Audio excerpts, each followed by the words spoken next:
deve ser estudado com dedicação. Muito bem, irmãos. Então nós vamos continuar falando sobre o profeta Ezequiel. E nós começamos falando das características do verdadeiro profeta. Depois nós falamos das responsabilidades, né, do profeta, como atalaia. Depois nós falamos da ludicidade magética, isto é, quando ele foi transformado por Deus. Ele foi transformado por Deus na própria mensagem que ele ia pregar. Isso é muito moderno, tá? Quando a mensagem somos nós. Então Deus faz aquele teatro para que ele representasse o que ia acontecer no meio do povo. E ele era a mensagem que precisava ser divulgada ao povo, né? Por isso, é uma coisa muito moderna e que os crentes não gostam muito é de tatuagem, né? Mas o que é a tatuagem? Tatuagem é você usar o seu corpo como... vocês não sabem a palavra lousa, né? Então, usar o corpo como lousa. Usar o corpo como instrumento de comunicação. Isso é uma tatuagem. Mas mais do que isso, nós devemos ser a marca de Deus no planeta, sendo nós mesmos a mensagem do Senhor. E foi isso que foi feito com o profeta Ezequiel. Depois nós falamos sobre a percepção sobrenatural do profeta. Lembram que Deus pegou o profeta pelo cabelo, em espírito, levou para Jerusalém e disse: olha o que está acontecendo dentro do templo. E ele foi revelado um monte. Tinha satanismo, tinha prostituição, tinha adoração, aqueles deuses daquela época, tudo escondido. E Deus mostrou para o profeta, e Deus disse assim, e mostrou também para o profeta um homem vestido de linho, né? E aquele homem marcaria na testa todos aqueles que gemessem e que ficassem angustiados com o erro e com o mal que estava acontecendo ali. Porque Deus não estava tolerando pessoas tímidas, pessoas que tanto faz, sabe? A pessoa tem que se indignar com o erro. E todo mundo que estava indignado, o homem de linho com o tinteiro na mão, marcava a testa. Tá? Por isso que eu não gosto muito quando o jovem diz: não tem nada a ver com isso, estou preocupado com a minha faculdade, estou preocupado com casado, estou preocupado com ganhar dinheiro. Mas o que eu tenho a ver com escatologia? O que eu tenho a ver com profecia bíblica? Tem tudo a ver. E com o que está acontecendo no mundo atualmente também, porque Deus requer da gente a capacidade da indignação diante do erro. Mas, depois que Deus mostra lá em Jerusalém, naquele tour que o profeta Ezequiel fez, daí ele volta para os cativos. Certo? Ele faz um tour a quilômetros daquele lugar, em espírito, e Deus o traz de volta para o meio dos cativos. E daí diz a palavra de Deus, e aqui nós vamos começar, né? Vamos pensar um pouquinho sobre isso hoje. Diz assim, Ezequiel 11:25: falei aos do cativeiro todas as coisas que o Senhor me havia mostrado. Então ele foi, Ezequiel 11:25, voltou e contou. Mire, se eu dissesse para você assim que Deus me pegou pelos cabelos, fica difícil acreditar, né? Então vamos falar assim: Deus me pegou pelo braço, né? E me ergueu e me levou lá para Jerusalém em espírito. Eu vi um monte de coisa, voltei e agora eu chego para você e conto. Miriam, sabe o que aconteceu comigo? Eu estava lá em casa e Deus me pegou, me levou lá em Jerusalém e me trouxe de volta. Você ia acreditar? Ia? Oh. Você ia acreditar, sabe? Você ia pôr uma camisa de força em mim? Tá? É difícil de acreditar. É difícil, né? Então, ele voltou de Jerusalém, o profeta, e contou. Só que era a voz de um profeta. falando. Mas será que era a voz única? Não, porque estava cheio de profetas naquela época, de falsos profetas. E agora, como que eu vou discernir a voz do profeta e a voz dos falsos profetas? É mais ou menos que nem nos dias de hoje. Eu fico muito admirado que a gente tropeça em profeta hoje em dia, e até nos cultos o pessoal fala assim: profetiza sobre a vida do teu irmão, profetiza. E daí lá vai o pessoal profetizando, e profetiza daqui, profetiza de lá, e só profetiza coisa boa, né, para tudo quanto é lado. Nós estamos tropeçando em profetas hoje em dia. E por isso que nós vamos falar hoje sobre as características do falso profeta. Então nós falamos das características do profeta de Deus, que era Ezequiel, agora nós vamos falar o que é que marca o falso profeta. E a primeira coisa, as palavras do falso profeta ofuscam a iminência do cumprimento da palavra de Deus. O falso profeta consegue fazer o povo não ter o senso da urgência e a capacidade da visão daquilo que está acontecendo. Vamos ler, diz assim: veio ainda a minha palavra do Senhor dizendo: filho do homem, que provérbio é este que vós tendes na terra de Israel, dizendo: prolongar-se-ão os dias e perecerá toda a visão. Isto é, o povo estava dizendo um para o outro: olha, essas coisas que os profetas dizem que vai acontecer ainda estão longe, e no final, sabe, nada vai acontecer. Isso é história para boi dormir. Virou um provérbio no meio do povo. E Deus lhe pergunta: que provérbio é esse? Né? E ele diz assim: porquanto diz-me, assim diz o Senhor Deus, farei cessar esse provérbio e já não se servirão mais dele em Israel. Mas diz-lhes: os dias estão próximos e o cumprimento de toda a visão. Isto é, o profeta foi orientado a dizer: olha, vocês estão folgados aí, vocês estão tranquilos, você acha que demora, você acha que a visão vai perecer, não vai acontecer nada, mas o que eu quero dizer é que os dias estão próximos e o cumprimento de toda a visão. Nós mais do que nunca devemos perceber isso. Hoje em dia tem os escarnecedores, né? O apóstolo Pedro falou dos escarnecedores que dizem assim: ah, Jesus, né? Desde os antepassados se diz que Jesus voltará, e até agora as coisas estão como sempre estiveram. Não é isso? Em outras palavras, a visão está longe, vai perecer, essas coisas não vão acontecer. E tem muita gente tranquila, sossegada, não acreditando na palavra. E Deus diz assim para o profeta Ezequiel: diga para o povo que os dias estão próximos e o cumprimento de toda a visão. Porque não haverá mais alguma visão vã, nem adivinhação lisonjeira no meio da casa de Israel. Os profetas, os falsos profetas, profetizaram visões vazias e adivinhação lisonjeira. O que é uma adivinhação lisonjeira? O que é uma lisonja? Alguém sabe? Gabriel, me ajuda?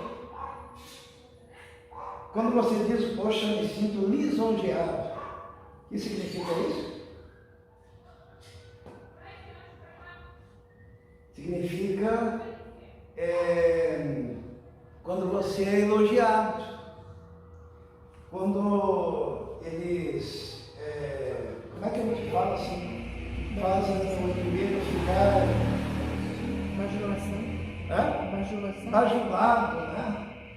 Quando a visão ou a adivinhação, olha, estou profetizando sobre a tua vida, tudo dará certo, tudo vai acontecer da maneira maravilhosa, extraordinária. É profecia do bem para a sua vida. Isso é adivinhação lisonjeira. Essa palavra lisonja significa elogio. Significa quando a pessoa está enchendo tua bola. Essa é a expressão que eu ia falar, né? Isto é, e é muito comum você ir nos lugares e ser lisonjeado, e ser elogiado, e ser erguido no seu moral. E Deus diz assim: olha, essa história de visão vazia e adivinhação lisonjeira, eu vou tirar do meio do povo, porque são falsos. Porque eu, o Senhor, falarei, e a palavra que eu falar se cumprirá, não será mais adiada, porque em nossos dias, ó casa rebelde, falarei uma palavra e a cumprirei, diz o Senhor Deus. Irmãos, a palavra de Deus, ela não está aí para encher o ego de ninguém. É a palavra verdadeira. E ela vai trabalhar o seu interior, a sua vida.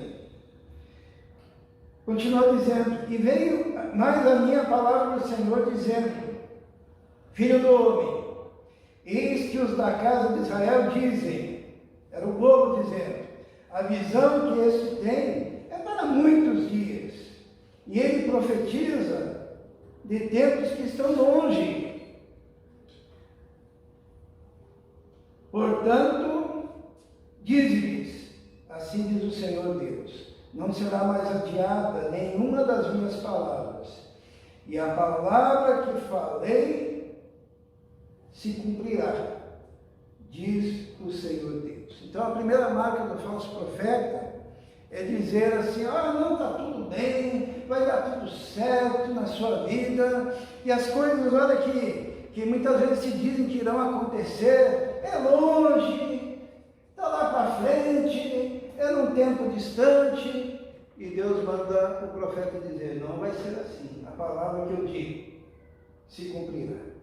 A segunda característica do falso profeta, fala conforme os desejos dos seus corações, né? Fala de conformidade com os seus próprios desejos. Confundem revelação com os desejos do próprio coração. E como a gente vê isso, né? Como a gente vê isso? A pessoa diz: eu estou profetizando, e daí a pessoa sente algo no coração e fala do próprio coração, e não fala a palavra de Deus. E Deus fala para o profeta Ezequiel: veio a minha palavra do Senhor dizendo: filho do homem, profetiza contra os profetas de Israel que profetizam, e dize aos que só profetizam de seu coração: ouvi a palavra do Senhor. Irmãos, profecia não é desejo do coração. Profecia não é aquilo que você almeja que aconteça de bom na vida do outro. Profecia é a palavra revelada, seja boa, seja ruim, mas tem que ser palavra de Deus. Se a palavra de Deus diz assim: olha, se você for por esse caminho você vai morrer, você tem que falar exatamente isso. E não ficar em elogios, profetizando o desejo do coração, porque a palavra de Deus não é desejo do coração. Por isso que Deus diz assim: assim diz o Senhor Deus, ai dos profetas loucos, que seguem o seu próprio espírito e que nada viram. Eu quero dizer que esses caras que profetizam de conformidade com o próprio coração, o próprio Deus chama eles de loucos. Por quê? Porque eles estão usando o nome de Deus para falar aquilo que eles sentem. E pregar, profetizar, não é falar o que eu sinto, é falar o que Deus diz. E é loucura você falar que Deus falou coisas que Ele não disse. Terceira característica do falso profeta é o falso profeta, eles não são produtivos, são observadores das desgraças. É muito interessante isso que a gente sempre vê, né? Deus fala assim para o profeta: Ó, os teus profetas, ó Israel, são como raposas nos desertos. Me diga uma coisa, se eu pegar uma raposa do deserto e colocar numa demolição assim, no muro que está caindo, o que ela vai fazer? Ela só vai andar por ali. Raposa no deserto é a ideia de alguém que simplesmente está naquele meio, mas não consegue interferir e modificar absolutamente nada. E Deus pega e diz assim: não subistes as brechas, nem reparastes o muro para a casa de Israel, para estares firmes na peleja no dia do Senhor. Isso é o falso profeta. Ele é como um raposo no deserto. Ele vê o muro fendido, mas ele não fala. Ele vê o indivíduo andando por um caminho errado, mas ele não fala. Ele fala: não, vai dar tudo certo, tudo de bom. Ele não conserta as coisas. São palavras vazias. A quarta característica do falso profeta: eles criam falsas expectativas. Olha só, diz assim o profeta: viram vaidade e adivinhação mentirosa os que dizem: o Senhor disse, quando o Senhor não nos enviou, e fazem que se espere o cumprimento da palavra. Isso aqui é muito interessante. Eles falam vaidades, adivinhação mentirosa, eles são mentirosos quando proclamam, e ainda fazem o povo ficar o quê? Esperando que aquilo aconteça. Não vai acontecer. Por quê? Porque o profeta é mentiroso, porque o profeta fala vaidade, porque o profeta está fazendo loucura, porque o profeta está vivendo uma vida de elogios aos outros, por motivos escusos.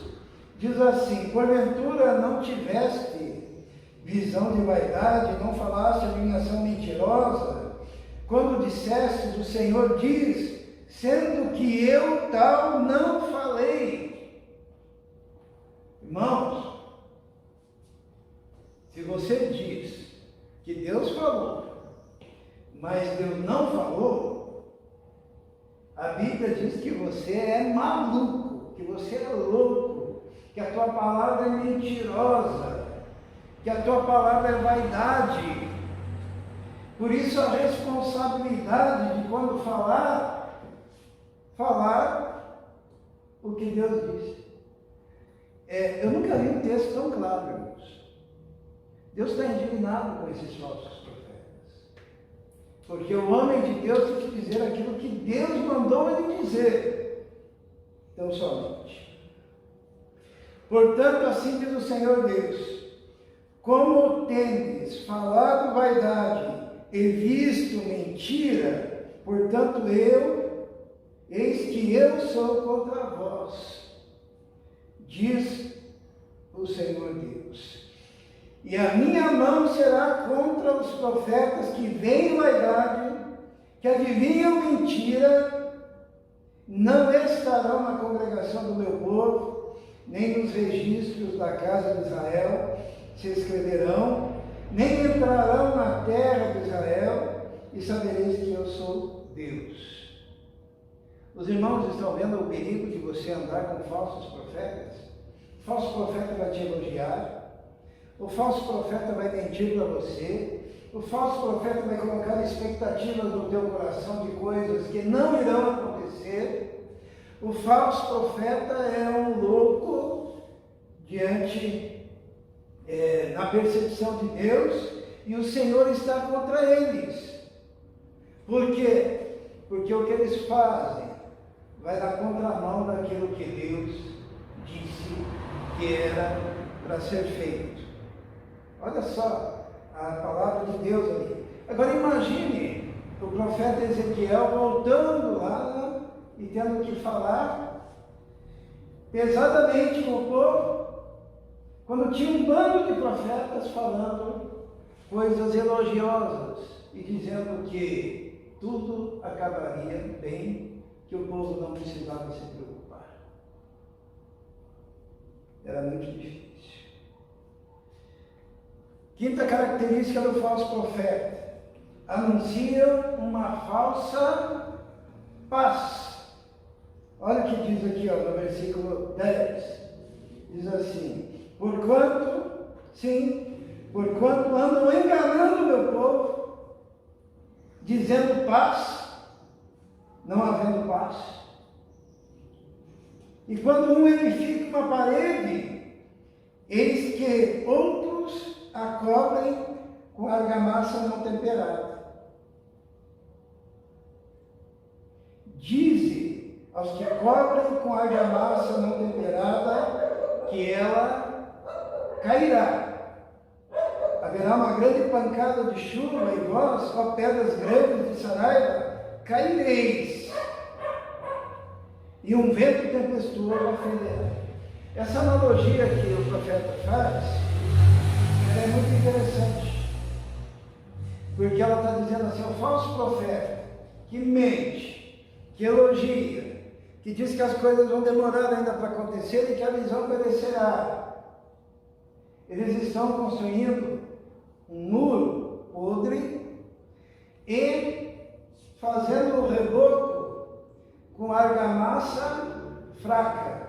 Eu não sei se na versão da Bíblia está argamassa fraca. Não adubada. Está não adubada? Então, em alguns lugares aparece argamassa não temperada, argamassa fraca na versão do Israel. É assim, a Miriam vai construir a casa dela e ela percebe que o pedreiro está usando só areia. Tá? Pouquinha coisa lá de cimento e de cal. Tá? Está construindo.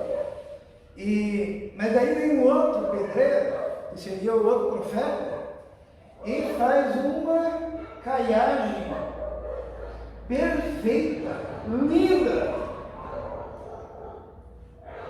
O que vai acontecer? É isso.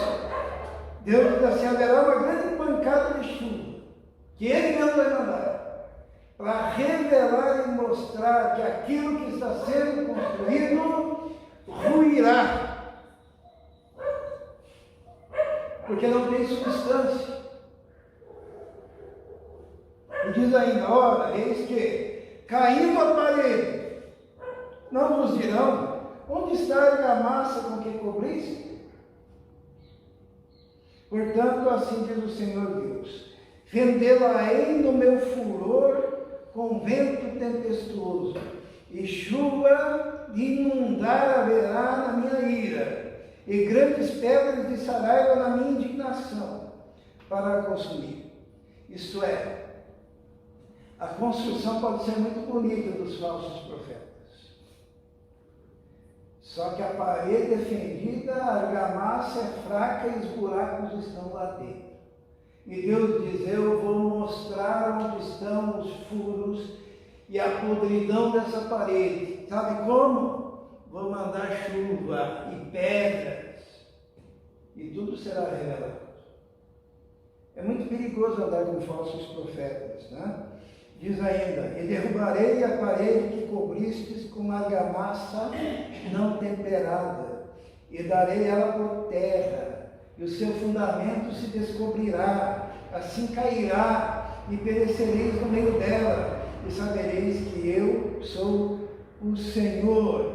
Assim cumprirei o meu furor contra a parede, e contra os que a cobriram com argamassa não temperada, e vos direi: já não há parede, nem existem os que a cobriram. Você está no movimento de falsos profetas, você está construindo algo muito bonito, que o próprio Deus se encarregará de derrubar, porque é falso. Os profetas de Israel que profetizam acerca de Jerusalém e veem para ela visão de paz, não havendo paz, diz o Senhor Deus. Que coisa, por que o povo chegou naquela situação de cativeiro, né? Ouvindo esses profetas. E a sexta característica do falso profeta é a promoção do misticismo. Tá? É interessante que o falso profeta, todo falso profeta, e todas essas características são os falsos profetas de hoje também. Então, esse é o último aspecto que o profeta Ezequiel fala, tendo recebido de Deus, é que o falso profeta, como ele não tem o Espírito Santo, ele precisa se apoiar no misticismo, né, para criar um ambiente religioso. E assim é dito: e tu, ó filho do homem, dirige o teu rosto contra as filhas do teu povo, que profetizam no seu coração, profetiza contra elas, e diz: assim diz o Senhor Deus, ai das que cosem almofadas para todas as axilas, e que fazem véus para as cabeças de pessoas de toda estatura, para caçarem almas. Porventura caçareis as almas do meu povo, e as almas guardareis em vida para vós? Ai das que cosem almofadas para todas as axilas. Leia a sua versão aí, versículo 18. E diz assim: diz o Senhor Jeová, ai das que cosem almofadas para todos os sovacos e que fazem travesseiros para as cabeças de toda a estátua, para caçarem as almas. Porventura caçarei as almas do meu povo e guardareis vivas as almas para vós? Então, elas costuravam almofadas, mas na verdade eram, sabe o quê? Alguém já ouviu falar de patulaço? Patulaço.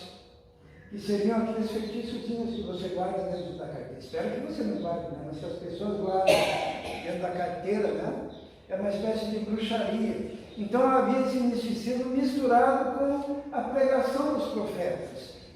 Israel, daí a tua versão aí. Diz: assim diz o Senhor Deus, ai das que cosem pulseiras mágicas para todos os braços e que fazem véus de diferentes comprimentos para suas cabeças, a fim de caçarem as almas. Caçarei as almas do meu povo, mas perseverais as vossas próprias? Então, aí o termo que é usado, pulseiras mágicas, né? Isto é, são elementos que são feitos dentro da igreja, aos quais são atribuídos valores místicos, né? Eu vou ler aqui na minha versão, nova versão internacional, ela está um pouquinho mais clara. Diz assim, 13, 18. Diz assim, e diga, assim diz o Senhor soberano, ai das mulheres que costuram berloques de feitiço em seus pulsos e fazem véus de vários comprimentos para a cabeça, a fim de enlaçarem o povo. Pensam que vão enlaçar a vida do meu povo e preservar para vocês. Essas bruxarias, essas feitiçarias estavam ligadas ao ministério profético daquela época, porque os falsos profetas, eles precisam do misticismo, eles precisam de elementos mágicos. Tanto que uma vez a minha mãe chegou aqui na igreja, no culto, com uma vassoura, né? Ela chegou com a vassoura porque ela passou em frente de uma igreja e estavam distribuindo vassouras para varrer o pecado de dentro de casa, né? E ela gostou, né? Porque ela usou a vassoura para varrer bicho. Mas igreja distribuindo vassoura, igreja distribuindo, nós já vimos aqui, né? Passando, distribuindo, que é um pacotinho com uma espécie de um corante vermelho. E eles dizem, o sangue do cordeiro, leve e coloque lá debaixo do teu travesseiro. Falando em travesseiro, tem os grupos vendendo os travesseiros abençoados, para você dormir com a cabeça na bênção, né? E aquelas águas também, águas abençoadas, né? E aqueles que colocam o copo d'água em cima da televisão e a pessoa volta para casa com esses berloques de feitiço. E aqui o profeta está dizendo: ai das mulheres, que eram as profetisas, que estavam fazendo isso. Mas significa que quando a pessoa é bastante emocional, ela pode tender a ter também um comportamento que aceite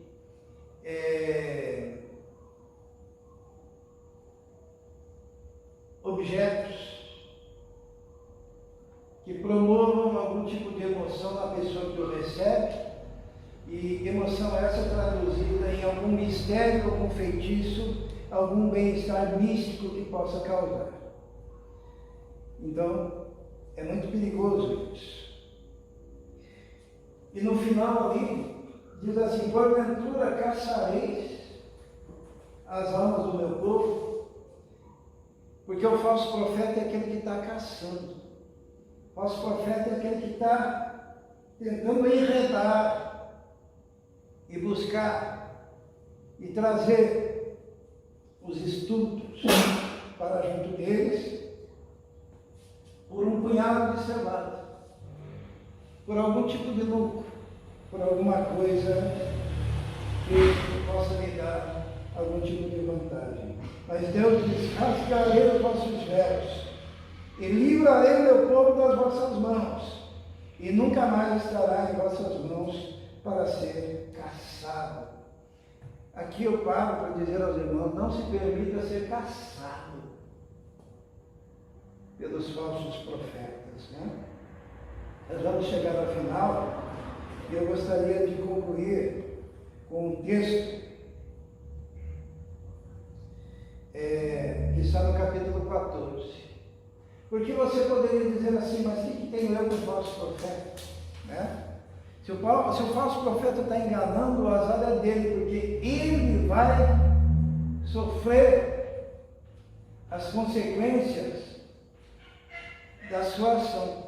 E a pergunta que eu faço: será que é só o falso profeta que vai sofrer as consequências? Vamos ver. Está aqui no versículo 7 do capítulo 14, logo em seguida, diz assim: porque qualquer homem da casa de Israel e dos estrangeiros que peregrinam em Israel, que se alienar de mim e levantar os seus ídolos no seu coração e puser o tropeço da sua maldade diante do seu rosto, e vier ao profeta para me consultar por meio dele, eu, o Senhor, lhe responderei por mim mesmo.